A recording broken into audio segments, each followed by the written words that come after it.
It's all quiet in the underground bunker.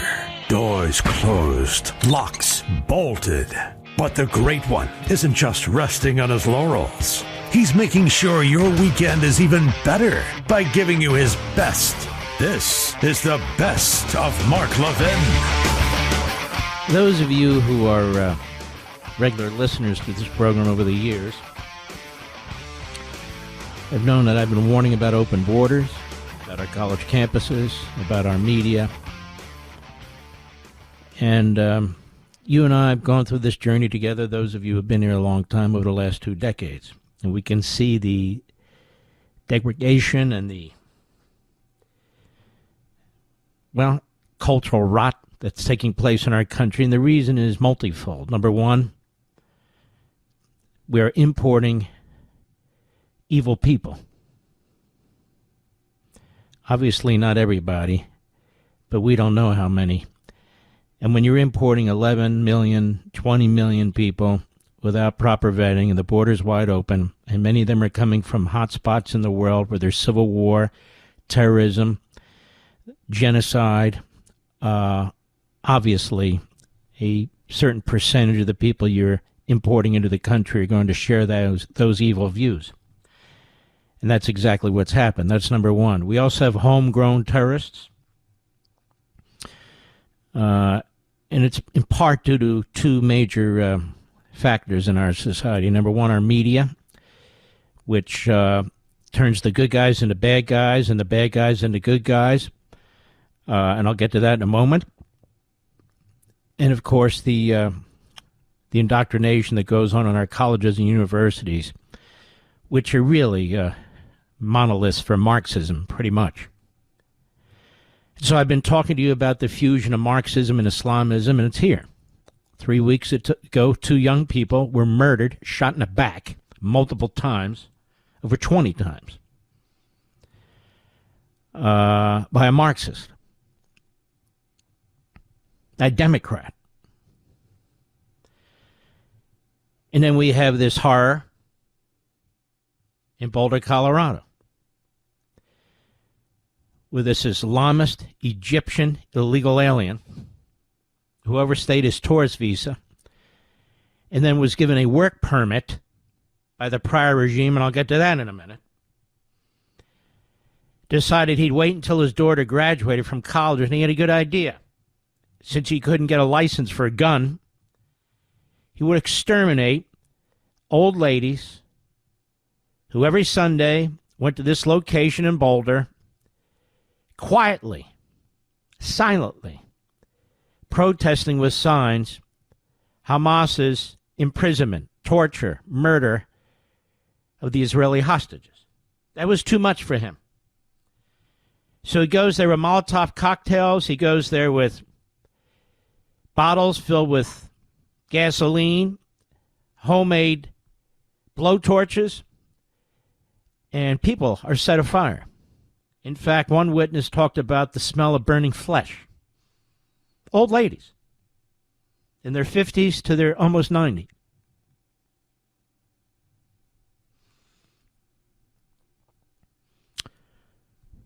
And I hate to tell you this, it's going to get worse before it gets better. The 4 years under Biden,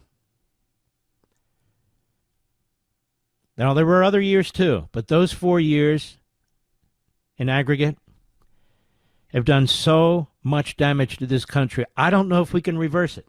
Certainly not fully. I don't know if we can. Will people here who do not want to assimilate into the country, in fact, they are here to overthrow the country. With people who come into this country with a completely different ideology and mindset, filled with hate and evil and terror in their eyes. And they come here and they're susceptible to front organizations, Islamist organizations that have built a stronghold in our country, on our universities, in the media. They have enormous influence, massive amount of backing from Qatar and Saudi Arabia and Iran and Communist China, and they are here. And we are weak. not you and me. The politicians in Washington are weak. The politicians in our state capitals are weak. The politicians in our cities are weak. And our judges might as well be working for the enemy. They bend over backwards to twist the law as if they're working for the ACLU or some defense counsel for one of these terrorists. They twist it into a pretzel. And then I have to hear from people who barely have come out of puberty, who think they know something about the Constitution, the Bill of Rights in particular, about free speech and the First Amendment, as if this is that. This country wouldn't have survived with judges like this, with morons who have no idea what the First Amendment is all about, with immigration, open immigration like this. This country would never have reached this point. And now, we're reversing course. We have an enemy within. We don't know how many, but there's a lot. We have a president and an administration that's trying desperately to do something about it. Desperately. And for that, they're called dictators. And for that, they're called 1,000 other names. What we don't have is a Democrat Party that gives a crap about this country. Tell me, who in the leadership of the Democrat Party is the most outspoken person against anti-Semitism? Fetterman. Is there somebody else? I know of nobody else. Do you? Even the Jews in the Democrat Party. They're hiding. Don't give me Schumer. He's disgusting. The Democrat Party is the party of the Marxists and the party of the Islamists and other reprobates and malcontents and miscreants. It is a party that hates this country, which means it hates you. It's betting on the importation of individuals from all over the world, no matter who they are, unvetted. There's a reason why Van Hollen goes to El Salvador to come to the defense of a wife beater, an MS-13 gang member, a human trafficker. There's a reason why the Democrat Party comes to the defense of every single radicalized, terror-promoting student in this country, leader in this country, every time the Trump administration seeks to deport them.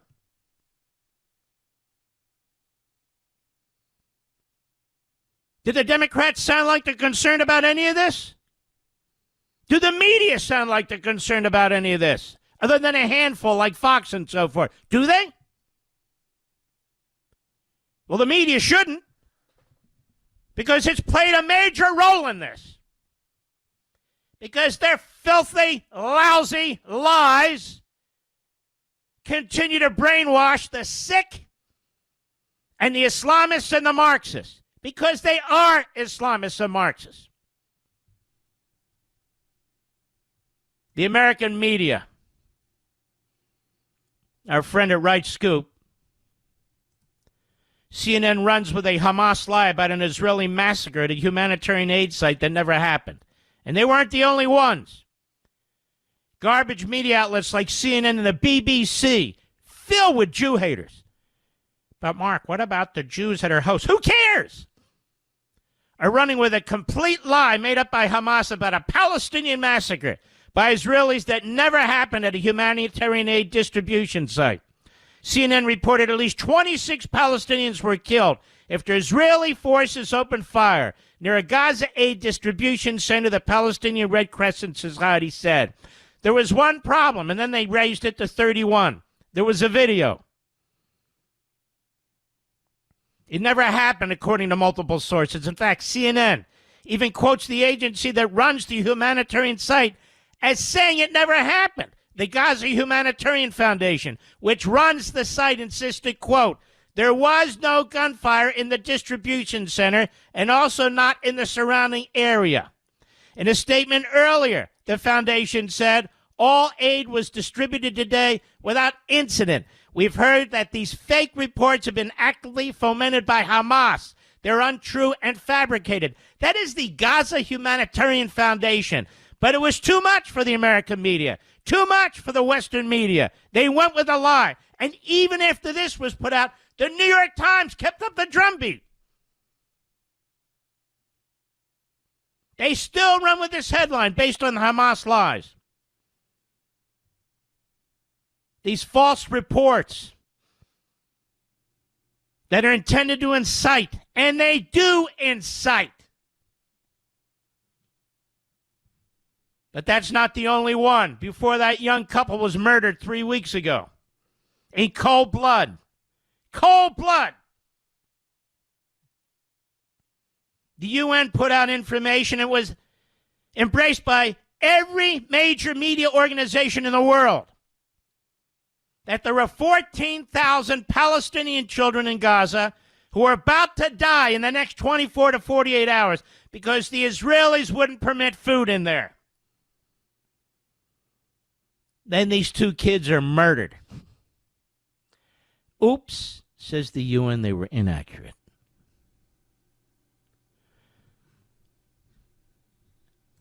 National Review. I have to go through this. It's just, I mean, honest to God, folks. Did you send me that article again? There it is. There's no evidence IDF attacked Gaza Aid Center. U.S. media run with the Hamas claim anyway.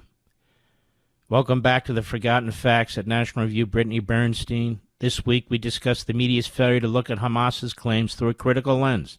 Cover more media misses. Israel immediately denied it was behind the attack. Released drone footage of unidentified masked men shooting unarmed civilians. Hamas is murdering Palestinians at food distribution centers, and Israel is blamed. And so they'll keep murdering Palestinian at food distribution centers because they're relying on CNN. They're relying on the BBC. They're relying on the New York Times and MSNBC and all the rest of the filth out there.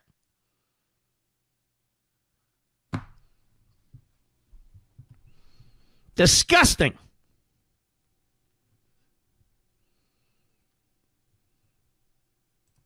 Now these people were torched. Now it's gone from 8 to 12, according to the FBI this evening. 12. One old lady's in critical condition, burned so badly. The smell of burning flesh. There they are in the United States of America, one of the most liberal cities we have, Boulder, Colorado, silently with signs calling for the release of the hostages by Hamas. And they're set on fire by some piece of crap. I don't know how it is. I don't get this. One thing I don't understand, Mr. Producer. I understand he's there with his homemade fire hose and all the rest of it. I don't know what it is. I honestly believe if I had been there, I would have tried to tackle this guy. Wouldn't you? No, Rich? There's no way I could stand there and watch this. You know, if you live in a state, ladies and gentlemen, that allows you to legally carry a weapon, and if you're of sound mind and you get a license, number one, to have the weapon, and number two, to carry the weapon,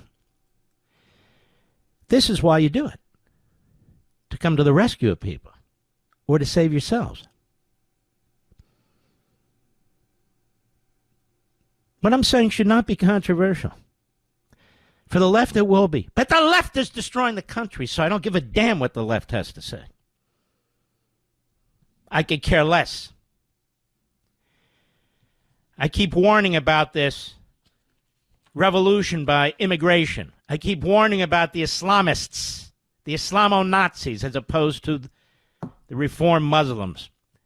And they're the target too, by the way. These colleges and universities, arrogant presidents and staff and faculty, they can all go to hell as far as I'm concerned. Mark Levin.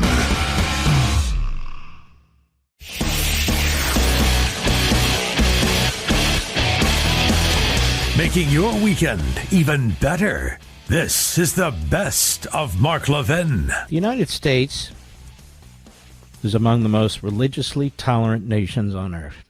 In fact, matters not at all what one does or does not believe to enjoy the freedoms and security that American society offers, and which are explicitly provided by the Constitution. This is from my new book on power. The first sentence, the First Amendment declares Congress shall make no law respecting an establishment of religion or prohibiting the free exercise thereof. The reason is the distinction recognized in American society between the relationship of faith in the individual, faith in the community, faith in the actual operation of government. In short, faith properly understood creates a spiritual, moral, and psychological foundation, which affects how the individual lives his life. In America, it is typically a moderating force in one's life, checking the excesses of the darker side of humanity, which in turn contributes to the civility of society. Even those who reject faith are not utterly devoid of its implications. I love this book. I hope you love it too. For example, one has regular interactions with others whose faith affects or sways the non-believer's behavior, even without formally recognizing or accepting faith itself. Moreover, society is imbued with the influence of faith. It is impossible to escape it. Therefore, even for those who do not consciously or formally embrace a faith, the teaching and practicing of faith create the moral and value-based belief system of so many others in society. This is an organic process, not theocratic or otherwise coercive. It is possible to have, for example, a biblical or liturgical worldview, or a more formal or orthodox faith belief or perspective, and serve in the government without the desire, purpose, or conviction to impose that faith on others by governmental coercion, that is, negative power. This is well understood in America, and the reasons for it. For example, Christianity is the majority faith in America, but it is not the country's official or formal religion. In fact, Christianity does not preach political control over societies or administrative control over governments, unlike Islam, which I will elaborate on shortly. Thus, in America, the individual's pursuit of knowledge and science not only coexists with faith, but springs from the influences of faith and are part of man's internal makeup. Therefore, this positive power originates not from mankind's hand or mind, although certainly its practical and earthly application does, but its origin is transcendent and inherent. When we speak of universal or eternal truths, the golden rule, do unto others as you would have them do unto you, the 10 commandments, thou shalt not kill, etc., good and evil, these are fundamentally moral precepts understood and ingrained in the human conscience and openly expressed in free and democratic societies. They are known to be true throughout the world, including among those who are oppressed by tyrannical governments and by the less educated or uneducated, by people of all faiths or no faith. This is not to say that all individual culture or individuals, cultures, or regimes adhere to these eternal truths. Some are evil, power-hungry, irrational, and so forth. Man's existence is strewn with horrific examples of his cruelty from ancient history to modern times. Of course, man's imperfection is both well known and well established, but knowing what is right from wrong, for instance, is distinct from doing what is right rather than wrong.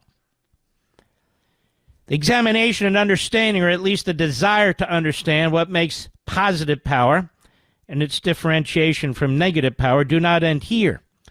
In addition to its reference to natural law and the Creator, the Declaration of Independence drew from the knowledge of philosophers, among others, and their conception of society and mankind. For example, May 8, 1825, letter to Henry Lee, Thomas Jefferson, the original author of the Declaration, explains, when forced to resort to arms for redress, an appeal to the tribunal of the world was deemed proper for our jurisdiction.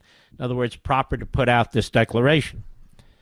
This was the object of the Declaration of Independence, not to find out new principles or new arguments never before thought of, not merely to say things which had never been said before, but to place before mankind the common sense of the subject, terms so plain and firm as to command their assent, and to justify ourselves in the independent and stand we compelled to take. Neither aiming at originality, he wrote, of principle or sentiment, nor yet copied from any particular and previous writing. It was intended to be an expression of the American mind, and to give that expression the proper tone and spirit called for by the occasion. All its authority rests then on the harmonizing sentiments of the day, whether expressed in conversations, in letters, printed essays, or in the elementary books of public right, as Aristotle, Cicero, Locke, Sidney, etc. The great thing about the founders and the framers, they wrote a lot, so you know exactly what they were thinking. So I point out, importantly, America, like much of the West, was born from the fusion of faith and enlightenment. Listen to me carefully. This is something new that I've thought through.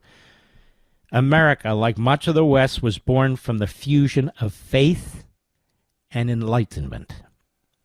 As such, while faith is distinct from government, the latter being the organization of law by and through man-made institutions, the fusion of which I speak informed, that is faith, informed the authors of America's Declaration and Constitution on the prudent and humane order of governmental affairs. I understand that my beliefs and observations thus far in this chapter will not be shared by all, although they will be shared by many, if not most. My purpose is not to reach some kind of impossible consensus or to preach about religion or faith, since others are far more capable than I in that regard. Rather, I am sharing what I intuit and reason, what I have learned, observed, and experienced to describe the essence of a just and humane society and its relationship to what I call positive power. Now, I'm reading this for a reason, the gist of it right here.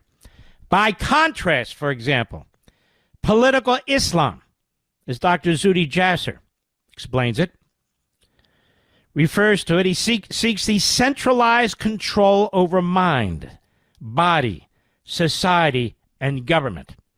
He explains that Islam has yet to go through an enlightenment and reform against theocracy and for individual liberty and universal human rights. This is why I'm saying our country, our values, our belief systems, our society are utterly incompatible with the radical Islamists, utterly incompatible with the radical Marxists. I'm explaining it right here. And for this I will be hated by tens of millions of people, but it needs to be said. The dominant establishment of the Muslim community in the West and abroad supports Islamism and its believers, writes Zuhdi Jasser. The Islamists, like theocrats, Islamists and their sympathizers see faith as monolithic, and they don't tolerate diversity of interpretation. Recounting his days in college, Jasser explains that Muslim campus groups promoted a form of Muslim identity that wasn't about faith, but rather about their political agenda, and especially their anti-Israel motives, their anti-Semitism, he writes, and was pretty much dominated by the Palestinian movement. Well, he was right, wasn't he? He argues that the people of the Muslim faith deserve much better than this. He notes that the vast majority of Muslims are still a constituency that are not spoken for by anybody. Hopefully we can grow our bandwidth to do that. Alexis de Tocqueville put it this way. He said, Muhammad professed to derive from heaven, and he has inserted in the Quran not only a body of religious doctrines, but political maxims, civil and criminal laws, and theories of science. The gospel, on the contrary, only speaks of the general relationship of men to God and to each other, beyond which it inculcates and imposes no point of faith. Indeed, in America today, Jasser notes that the Muslim Brotherhood in America, their legacy groups like the Council on American Islamic Relations, the Islamic Society of North America, Islamic Circle of North America, Muslim Students Association, Muslim Public Affairs Council, and it goes on, doesn't it? Do not accept that devout Muslims exist who reject their ideas. And this is in our country right now. That's why I wrote this part of the book. And in his book, A Battle for the Soul of Islam, Jasser decries the preaching and writing of Sayyid Qutb. one of the most prominent thought leaders of the Muslim Brotherhood and political Islam. And he explains that while the roots of Islamism could be traced back hundreds of years, with the ideas of pure political Islam, Qutb's 1964 book, Milestones, has significant influence even now. Now, I get into this. I can't read the whole chapter. I can't read the whole book. But I'm explaining the fundamental distinction between the West, Judeo-Christian values and principles and beliefs, and the Middle East and other parts of the world, where the Muslim faith reigns, and the Islamists, if they don't control certain countries and territories, they have enormous influence over them. We've now imported people like that, ideologies like that, into our country. And that ideology and people who embrace that ideology, political, pure Islam, will not assimilate in our country. In fact, certain numbers of them, a certain percentage of them, will not just resist, but worse. And you can see it throughout France. You can see it throughout Britain. You can see it in Amsterdam as a city. You can see it everywhere. Antwerp. And now you see it in America. Now, this writing goes on, obviously. I'm just giving you a little flavor for it. And I discuss at length here the Democrats. I discuss at length here the Marxists. I discuss at length here the use of language, the use of wokeism, the use of what you're experiencing, what you're living. I discuss it from a philosophical perspective, from a historical perspective, and a modern-day perspective, in what is the most concise book I have ever written. And I think, given the times, the most important book I've ever written.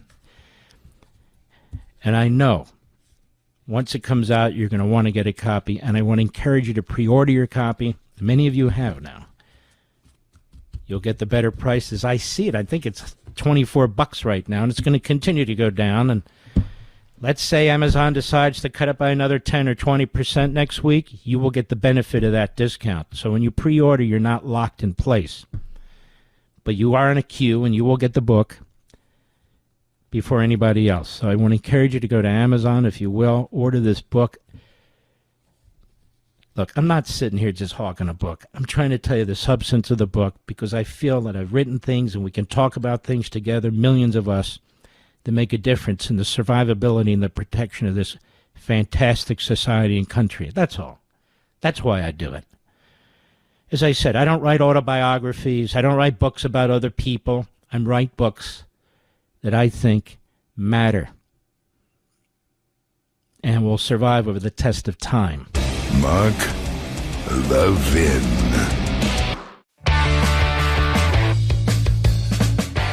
You're listening to the best of Mark Levin. This guy who tried to murder these elderly women with a self-made fire blowtorch and Molotov cocktails. He's got 5 children and a wife here. I'm thinking to myself, 5 children and a wife. This guy comes here illegally on a tourist visa. Then through the Biden regime. Then the Biden regime, really without any vetting, gives him a work permit. He violates that deadline too. He's got 5 children here in the United States, presumably using our public schools, presumably using our healthcare system, presumably using our resources, and his wife. And he hates us. And he hates the country. How many people like this are in this country? I wonder. And when the Supreme Court makes its decision on birthright citizenship, I hope they're paying attention to all these national security issues. Because that's a big deal too, if not the biggest. Somebody comes here, they're pregnant, they come here from an enemy country that hates us. They have children here. Then you'll hear, well, we can't separate the children from the parents. Okay, all of you can leave. No, we can't do that. Then we get the sob stories about how they have their homes here and they've been here for several years. Who cares?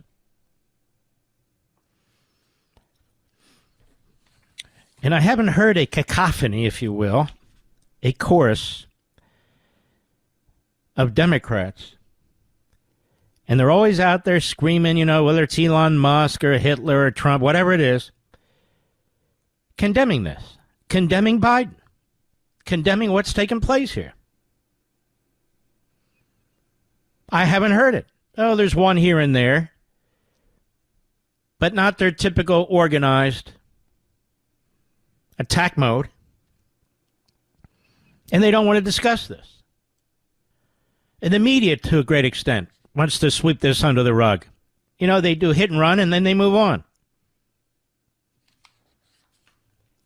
Carolyn Levitt's been fantastic. Absolutely fantastic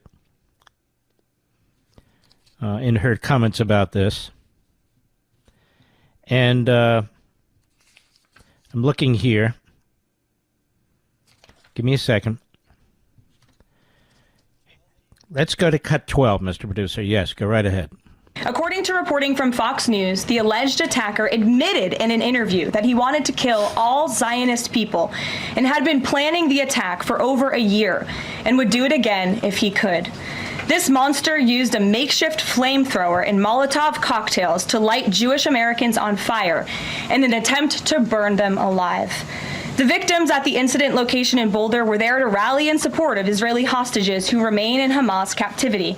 12 were injured, including a Holocaust survivor. This is pure evil. The Department of Justice has already filed federal hate crime charges against the alleged perpetrator, and he will be held accountable to the fullest extent of the law. This tragedy is a sobering reminder of the consequences of the Biden administration's failed policies.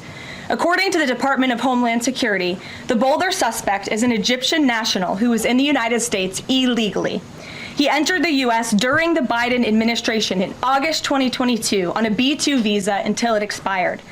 Upon the visa expiration, he overstayed, filed an asylum claim, and was given a work authorization by the Biden administration. Instead of deporting this heinous individual, Joe Biden's administration allowed him to stay in our country and to work. President Trump sounded the alarm over these reckless Biden policies for years because this is the predictable result of letting anti-American radicals and illegal immigrants pour into our country. Immigration security is national security. Excellent. Cut 13, go. The president has made it very clear, as he said in his statement yesterday, that yes, these anti-Semitic acts of violence are do qualify as terrorism, and he does not want to see terrorism or violence of any form taking place in the United States of America.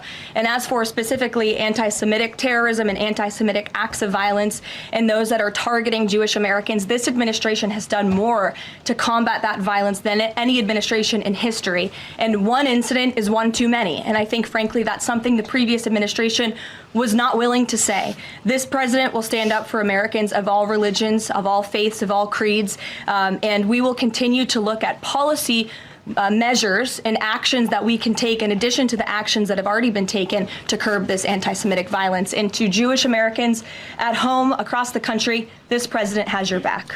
You know, she's 100% right in what she says and where the president stands. 100% correct. And I'm grateful for Donald Trump. Grateful. Joe Biden would never have done any of this. In fact, he didn't. Neither did the people who ran his government. They didn't do anything. I hear almost nothing from the Democrats in Congress. Do you folks? Seriously, if you're hearing a lot from Democrats in Congress other than this is a terrible thing and people shouldn't resort to violence and then they move on, let me know. Let Mr. Producer know. Call in. You see no concerted effort by the Democrats to push back on any of this. Why? Because these are their universities. These are their immigrants. I'm being honest. They're migrants. These are their judges. These were their border policies. That was their Department of Justice. That was the Department of Education, which did all but nothing. And now this entire situation is blown up, and it's going to get worse before it gets better, much worse. I'd love people to say, I predicted there'd be terrorism. Everybody did. You'd have to be deaf, dumb, and blind not to see it, hear it, know it. And it is going to get worse. And we still have these activist left-wing judges who are endangering our country, fighting over whether we should have even have exported Venezuelan international gang thugs who've done grave damage to our country and were set here by the communist dictator of Venezuela illegally, open borders, and they want us to run through a whole bunch of procedures which they claim are constitutionally compelled. And they're not. And they're not. You know, in a different era,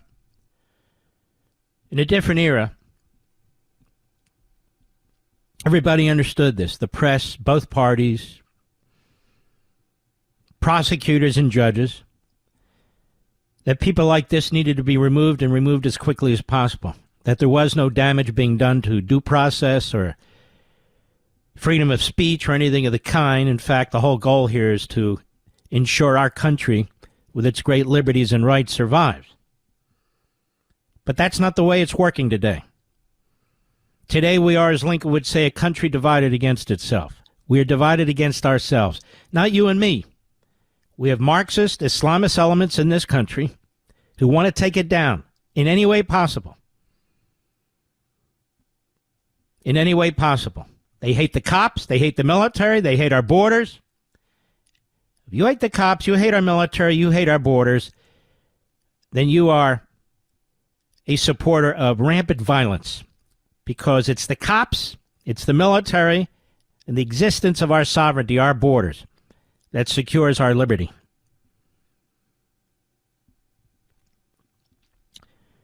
Caroline Levitt's comments, Donald Trump's comments and actions in fighting anti-Semitism and trying to defend the Jewish community is unprecedented. Unprecedented. And so when you hear the Democrats throwing their barbs and their personal attacks, when you hear this sort of thing, just remember who it's coming from. Just remember. I want to get back to Senator John Kennedy at the hearing today on the judicial branch. And there's a Professor Kate Shaw, the Penn Carey Law School. Let's hear this one. Cut 23, go. Do any of you think that nationwide or universal injunctions are not being abused? I'm not sure what if I may, Senator, I'm not sure what the time horizon of the question is. I don't think that there could be good faith disagreements about the correctness of some of them, but I have not seen in the last 4 months abuse. No. I've read your stuff, and I've read your writings. I don't want to get bogged down with this, but I have little respect for your opinion because I've read your stuff. When someone is in the White House that you agree with, and someone gets a universal injunction against him, you don't like universal injunctions. You called them judges acting like they're politicians in robes and judges looking like crass political actors. But now that President Trump's in the White House, who you dislike, you think that universal injunctions taste like pumpkin pie. So I have to discount what you say because I think you act on your political beliefs. Wow. And I worry that that's what you're teaching your kids. Beautiful. All this stuff is written in my first book, by the way, Men in Black. If anybody cares, some of you have a copy of it. You might want to dust it off. But I think this is very important, what she's talking about, or excuse me, what he's talking about. And also we have Eric Schmidt, who's a very good senator from the Show Me State of Missouri, at the same hearing, and then we'll move along. But let's hear it. Cut 22, go. Universal injunctions effectively didn't happen for the first 200 years of our Constitution. Yet they become a fixture in our legal system in the last 20, especially when Donald Trump occupies the White House. The courts can play an important role in reining in an executive branch that's out of control. This is especially important when reining in actions by unelected, unaccountable bureaucrats who act outside of the scope of their congressionally authorized authority. But what happens when Article 3 has no limits. As listed in the hearing's title, Alexander Hamilton called the judiciary the least dangerous branch in Federalist 78.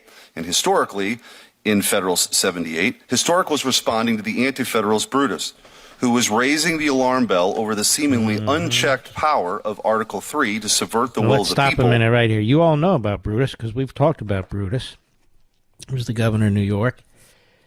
You all know about Hamilton. You all know about Federalist 78 because we've talked about that too. Go ahead. Of citizens. Hamilton responded that judges will be forced to behave because nothing guarantees that their orders are enacted. Judges can't raise an army. They can't collect taxes or duties. As Hamilton said, the judiciary must ultimately depend on the aid of the executive branch to enforce its judgments. To date, the Trump administration has followed every court order, enforced every judgment. It's no one's desire to put Hamilton's theory into practice. That is why this hearing is so important. We are not a juristocracy. We do not want the judiciary to subjugate itself. We want to keep it from subjugating others. I agree with Hamilton that there is no liberty if the power of judging is not separated from the legislative and executive powers. But this runs both ways.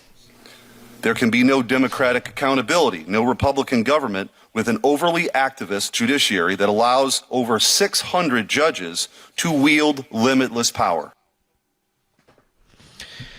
Now, here's what's interesting. You're going to learn a lot more about Hamilton in my book on power.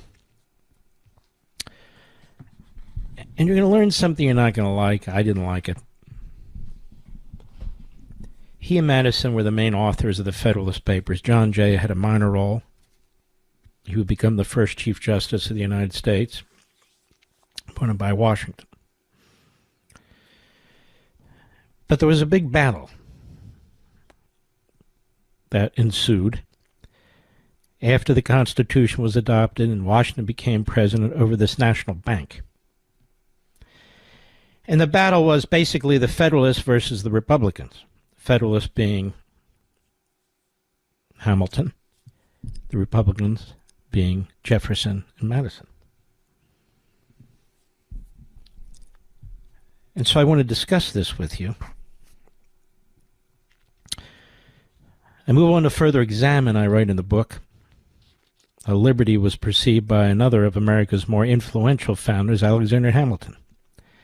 His notion about liberty and the role of government often conflicted with Jefferson's and Madison's. Indeed, turns out that Hamilton is among the most popular, if not the most popular, founder among those who today support a more centralized and activist government. There's good reason for this. Hence the popularity of Hamilton, the Broadway musical, especially with the elites in entertainment, media, and politics, among other academicians. In examining Hamilton, I begin with Madison, who wrote in Federalist 45, the powers delegated by the proposed Constitution of the federal government are few and defined. Those which are to remain in the state governments are numerous and indefinite. The former will be exercised principally in the external objects, as war, peace, negotiation, foreign commerce, with which the last, the power of taxation, will be, for the most part, be connected. The powers reserved to the several states will extend to all objects, in the ordinary course of affairs, concern the lives, liberties, and properties of the people. So it was clear at the time that the framers, not just Madison and Jefferson, but the vast majority of them, believed that the action was in the states. And so I write, this was the overwhelming view of those who drafted and ratified the Constitution.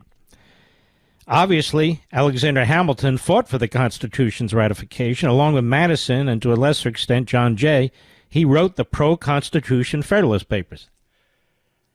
Nonetheless, it's important to recall that at the Constitutional Convention, Hamilton, according to Madison's notes on the proceedings, clearly demonstrated his affinity for a powerful central government. I'm not saying a powerful court, a powerful central government. Consider that he proposed, quote, letting one branch of the legislature hold their places for life, or at least during good behavior, that the executive also be for life. This is Hamilton in Madison's notes. He appealed to the feelings of the members present, writes Hamilton, whether a term of 7 years would induce the sacrifices of private affairs with an acceptance of public trust would require so as to ensure the services of the best citizens. On this plan, we should have in the Senate a permanent will, a weighty interest, which would answer essential purposes. Hamilton's idea was quickly dropped and it had almost no support, so potential president for life and permanent senators, congressmen for 7 years, and nobody agreed with him. That was Hamilton. Professor Raoul Berger, in his book Federalism, The Founder's Design, did more than most to delve deeply into the matter of implied and conversely expressed powers, which is crucial to determining how much liberty actually exists within democracies. The exercise of implied powers is too frequently an abusive exercise, an unauthorized power. Central to the constitutional scheme was restriction of the federal government to few defined and limited powers, and assurances that the state's residuary powers would be invaluable. Now, this is important. We're talking about the federal government, the central government, and that includes the courts. They never imagined the courts having the power that they have today. It never even crossed their minds. Berger explains that in Federalist 33, it was Hamilton who sought to ease any concerns the states may have had that the Constitution was establishing a federal government that could reach outside its expressed powers. Hamilton wrote, "What is power but the ability or faculty of doing a thing? What is the ability to do a thing but the power of employing the means necessary to its execution? What are the proper means of executing such power but necessary and proper laws?" Now, there's a lot more here. I lay this as a foundation, and not adequately tonight, unfortunately, because I've run out of time. But you will find later that even though Hamilton makes the case that the senator points out about the judges, even though he makes the case for the Constitution, after the Constitution's adopted, and when it comes to the Bank of the United States and others, he persuades Washington and he lobbies hard for a very powerful central government. And Jefferson objects strenuously to Hamilton's interpretation of the Constitution using implied powers. Implied powers. Not only would the manner of interpretation be disputed, but who should interpret the Constitution, he said. I can't wait to get into this more with you. Go ahead and grab your pre-order copy. Seriously, we're going to have a ball with this. Mark Levin.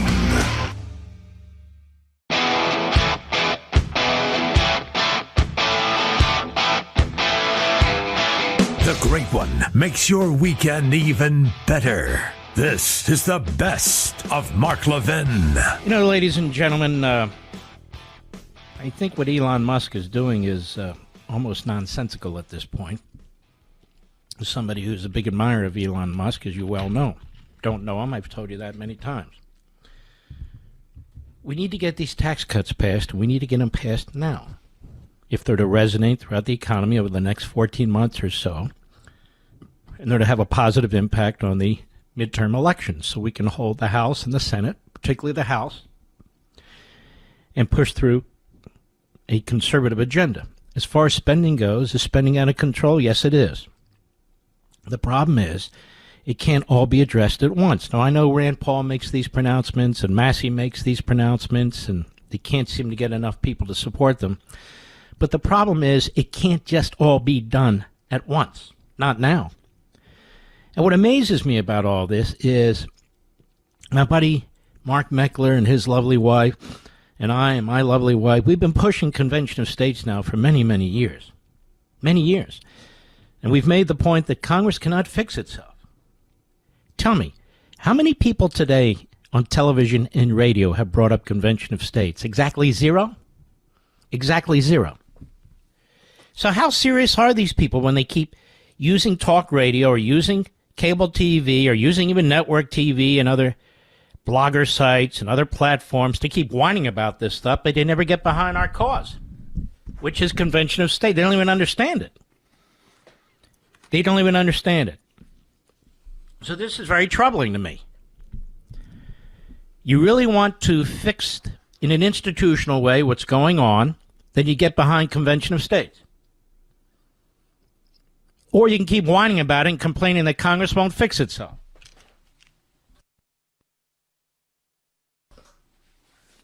And you can tell how serious people are based on where they stand on these things. Now, there's not enough time to get a new bill through the House and the Senate and do all those sorts of things that Elon Musk is talking about. So as a practical matter, he's just dead wrong. Now, if he had actually felt this way earlier, he should have said something about it months ago, what he'd like to see in a big bill, the kind of spending cuts he'd like to see in a big bill, and work it. And so, but he didn't do any of that. And I'm not attacking him for it. I'm just saying that it's kind of ass backwards. They need this bill passed in order to get those tax cuts, or you, the American people, are going to see a 68% tax increase that will blow out the Republican Party. The Democrats will come back into power, and then we'll be spending the next 2 years after that defending the administration from investigations, and they're likely to win 2028. Look, this is what I see in front of us. This is what I see. And so it's one thing for him or Rand Paul or Massey or a handful of others. We need to do this, we need to do that. Well, do it. But they can't get the votes. They need to get behind our Convention of State Movements, which has actually done pretty damn well considering how little money and how little attention it receives, quite frankly. So at least for now, my view is, and I say this as a conservative of long standing, a constitutional conservative, a Reaganite, somebody who wants spending slashed, and there are ways to do it institutionally, so over the course of a period of time, it can take an effect. Maybe I should pull out the amendments that I talked about, the Liberty Amendments, and go over them with you, but I'll hold back for now. But I don't remember any of these people getting behind any of it. Any of it. Do you? No, I don't. And Elon Musk, I don't think, has ever even mentioned it. Ever. Again, not to dump on him, I'm just saying there's an avenue here, a serious avenue, and I don't really see many of these people talking about much of this. There's a lot of big stuff going on in America. Now, there was a proposal provided to the Islamo-Nazi regime in Iran, and it was outright rejected by the head Islamo-Nazi, Khomeini. Jewish Insider, Iran's Khomeini, and this is in all publications now, rejects nuclear deal that would eliminate enrichment. By Lahav Harkov, Iranian Supreme Leader Ayatollah Ali Khomeini today rejected a nuclear deal with the, quote, rude, insolent, unquote, U.S. that would require the Islamic Republic, it's not a republic, of course, to stop enriching uranium, one of President Donald Trump's core requirements for any nuclear agreement. In a speech at the mausoleum of former Supreme Leader Raul Khomeini, which was translated and posted on Khomeini's official X account so you and I could read it, the Iranian leader said that Iran's enemies have focused all their attention on this very process of uranium enrichment. God knows I have. Because that's the bottom line. He said a nuclear industry without enrichment capabilities is useless because we would then be dependent on others to obtain fuel for our power plants. They're power plants, most of which haven't been built. You get it? You get it?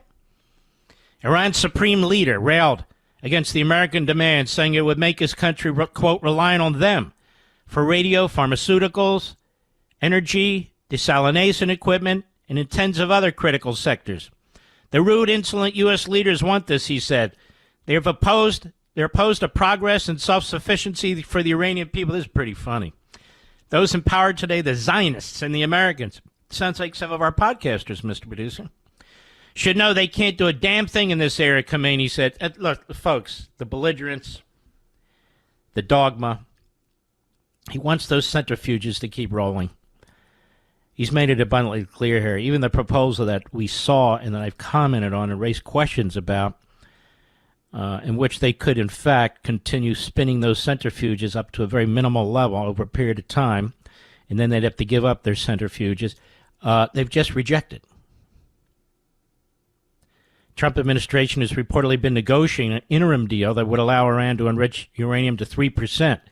Till a final agreement is reached in which the Islamic Republic can no longer enrich its own uranium.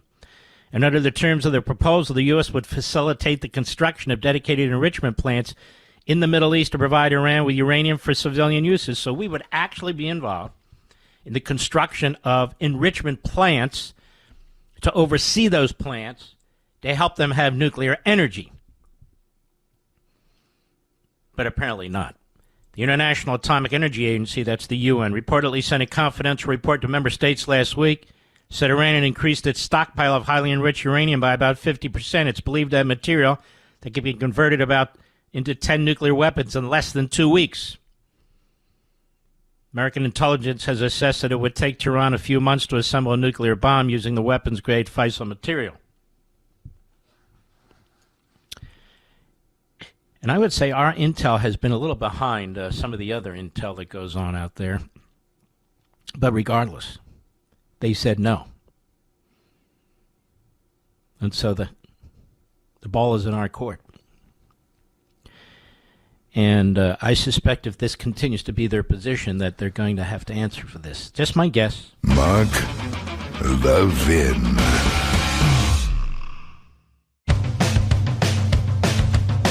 We're giving you nothing but the best of Mark Levin. Well, my view is at all costs we have to keep the Democrats from taking control of this country again.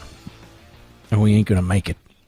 Look at the damage they did in 4 short years. I don't even know if we can come out from under, despite our great president and his great efforts. I really don't. And there's a big problem we're having in this country, on whether we can or not. And I told you about this federal judge in Colorado. He's put a temporary hold on the deportation of the family of the Islamo-Nazi who literally was burning human beings alive. Burning human beings alive.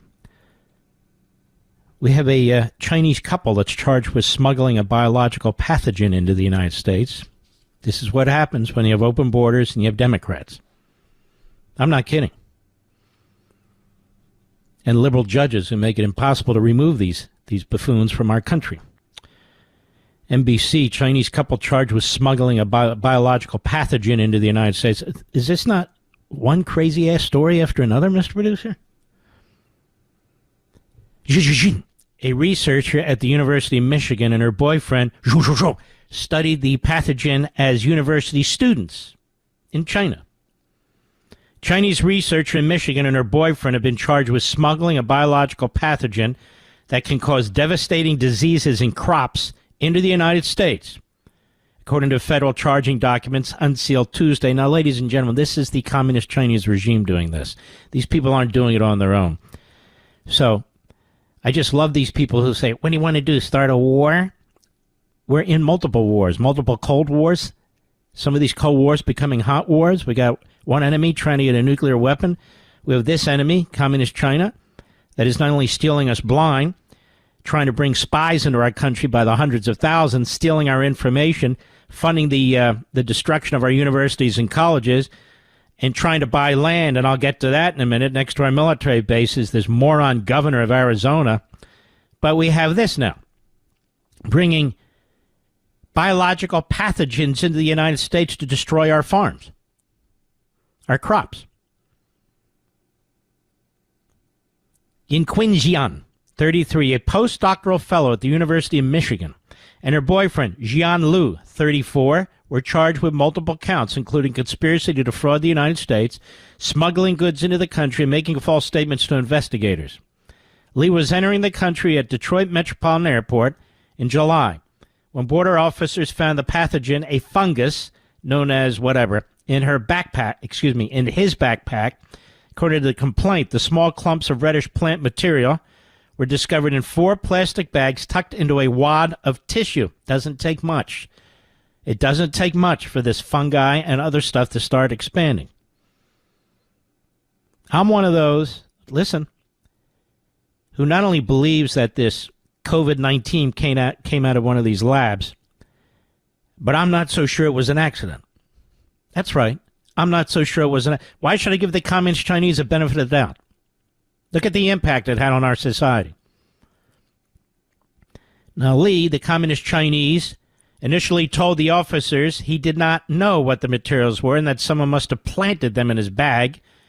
But he then told a different story, the complaint says, quote, He stated that he intentionally hid the samples in his backpack because he knew there were restrictions on the importation of the materials. Liu confirmed that he had intentionally put the samples in a wad of tissues so CPP officers would be less likely to find and confiscate them, and he could continue his research in the United States. Research? Oh, yes, we're researching.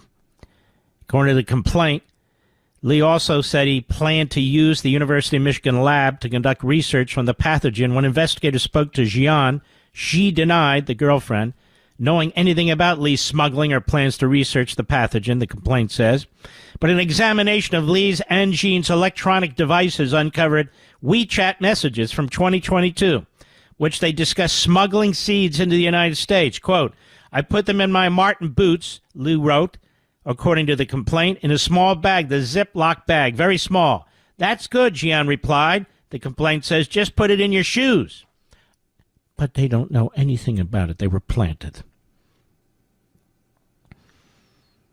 On a hearing yesterday, a federal judge ordered Jian to remain behind bars after prosecutors described her as a flight risk. Liu was not allowed into the country after the pathogen was allegedly discovered in his backpack, remains at large. Oh, they can go join the Islamist terrorists. Oh, yes, yes. The Forsorium grimarium is responsible for billions of dollars in economic losses worldwide each year, the complaint says. The toxins produced cause vomiting, liver damage, reproductive defects in livestock and human beings. Oh, our communist Chinese friends, our trading partners. U.S. Attorney Jerome Gorgon said in a statement the alleged actions of these Chinese nationals, including a loyal member of the Chinese Communist Party, are the gravest national security concerns. So Communist China is trying to poison us and destroy our crops. I think the Jews are trying to drag us into a war with Communist China. What do you think, Mr. Producer? The Chinese Ministry of Foreign Affairs said it was not aware of the case. Of course not. Chinese government has always required Chinese citizens overseas to strictly abide by local laws and regulations. Yeah, okay, got it. University of Michigan said it condemns any actions that seek to cause harm. I bet. Our colleges and universities have been destroyed, the vast majority of them. Certainly have.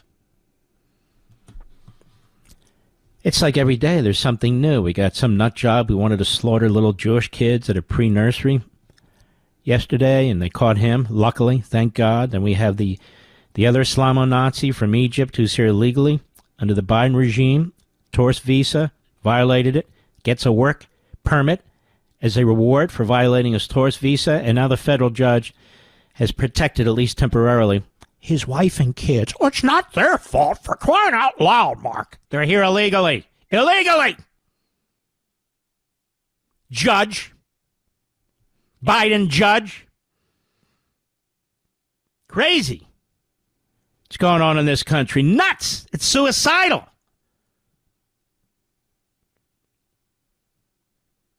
And Kash Patel, who's our outstanding FBI director with his great deputy director, Dan Bongino. These are serious and good men.